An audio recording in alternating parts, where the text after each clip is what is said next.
Bonjour à vous tous. Cette vidéo aujourd'hui parlera de la chute du QI donc quotient intellectuel dans la plupart des pays occidentaux depuis plusieurs années. Maintenant, c'est quelque chose qui est prouvé par des rapports scientifiques, notamment celui du PNAS, de l'Académie des sciences des États-Unis d'Amérique, qui parle de l'effet Flynn notamment, et que cette baisse de QI serait entre autres environnementale. Donc on va parler de plusieurs choses et surtout on va se poser la question de, peu importe en fait quelle est la source de cette baisse de quotient intellectuel, quelle est son origine, est-ce que ça répond à un plan machiavélique d'une certaine faction sur cette terre? Parce que bizarrement tout converge vers une baisse d'intelligence globale, un manque de jugement, un manque de compassion, un comportement robotique, etc. Tout converge bizarrement vers ça. Que ça provienne des perturbateurs endocriniens, dont on sait en fait qu'ils perturbent l'activité de la thyroïde.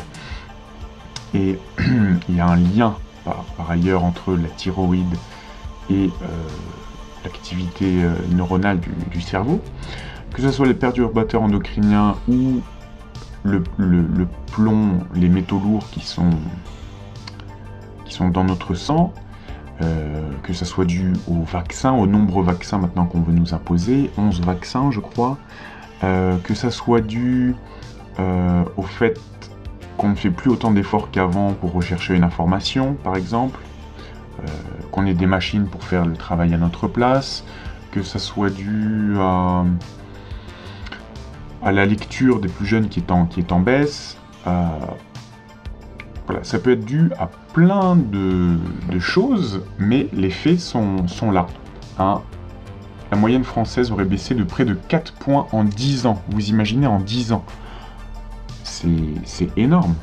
Si on baisse de 4 points tous les 10 ans, par exemple, vous imaginez, et on s'en rend bien compte autour de nous. Regardez les réactions des gens, jeunes ou moins jeunes d'ailleurs.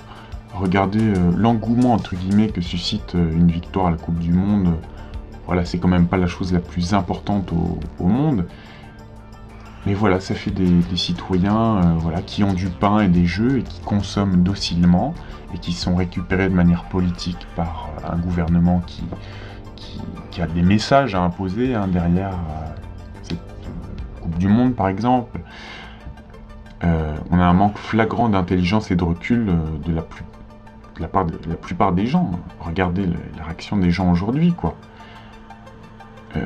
Essayez d'expliquer quelque chose à un jeune adolescent ou même jeune adulte jusqu'à 25 ans, même plus.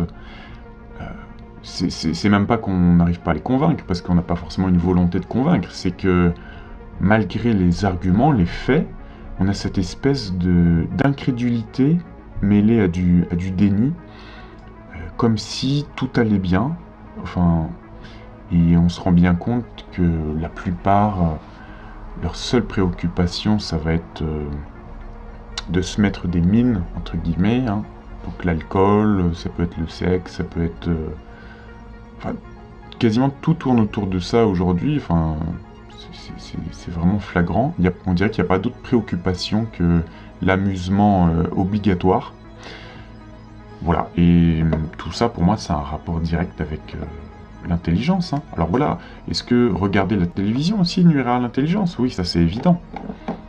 Mais en fait, peu importe l'origine de cette baisse de quotient intellectuel, ici on a encore un autre article, est-ce que certains ont intérêt à cette baisse?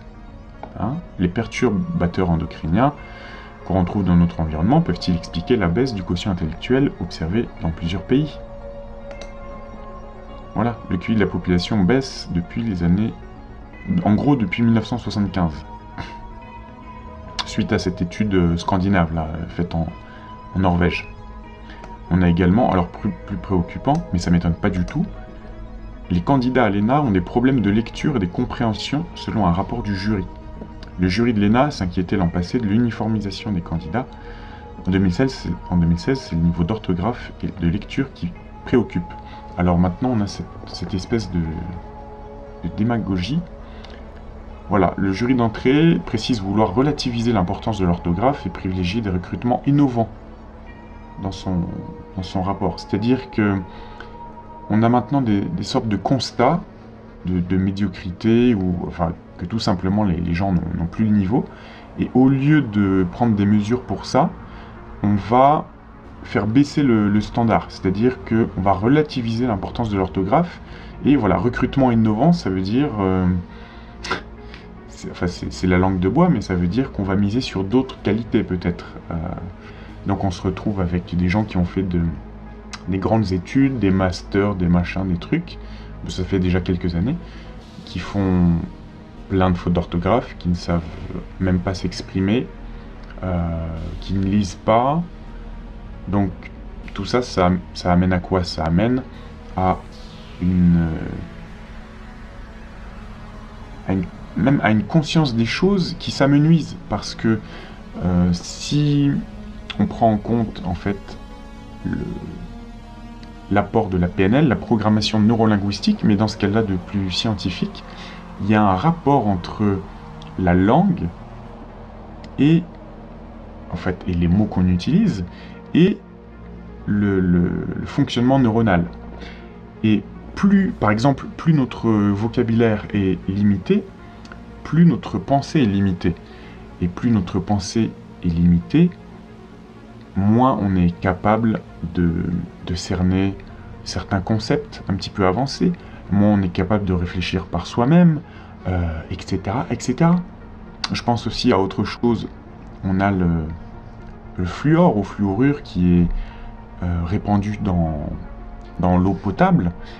Encore dans des pays comme la France, au niveau sanitaire, on est à des niveaux relativement, qui sont déjà dangereux, mais moins élevés que dans des pays comme les États-Unis ou le Canada, où on est à entre 80 et 100% de taux de fluor dans l'eau. En France, on est plutôt autour de 40%, je crois. En Allemagne, ça va plus être dans les 20%.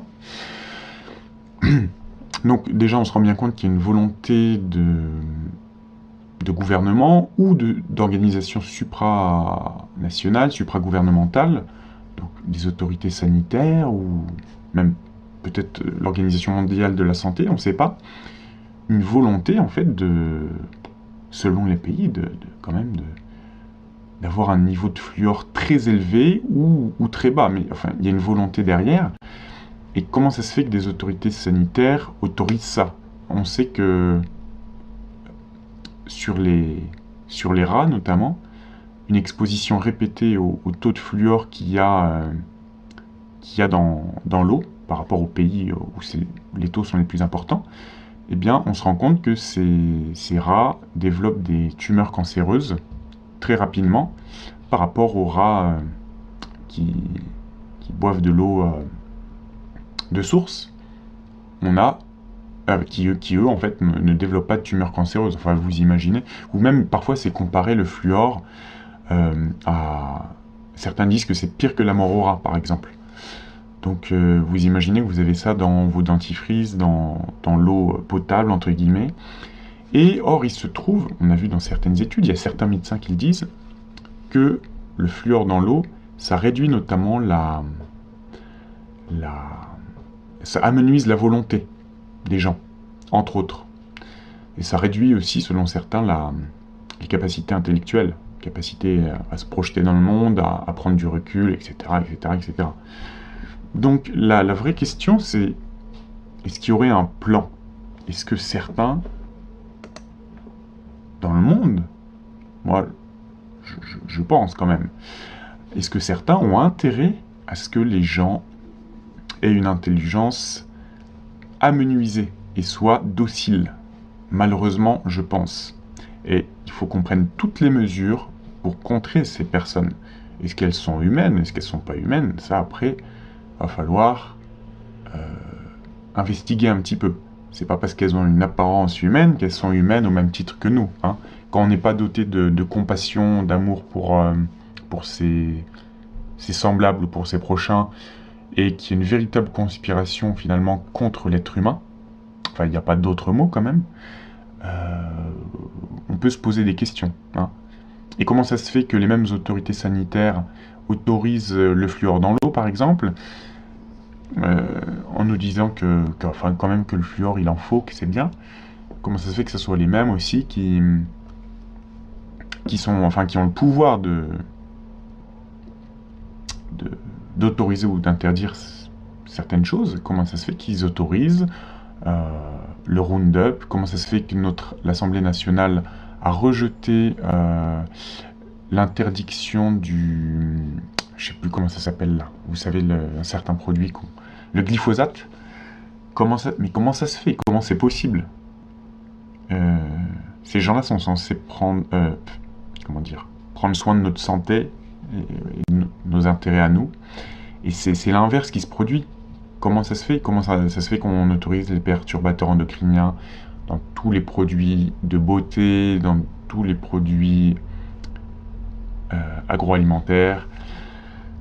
Voilà, comment ça se fait? Et tout converge vers la même chose en général, perte de fertilité, perte d'intelligence, de volonté, etc., etc.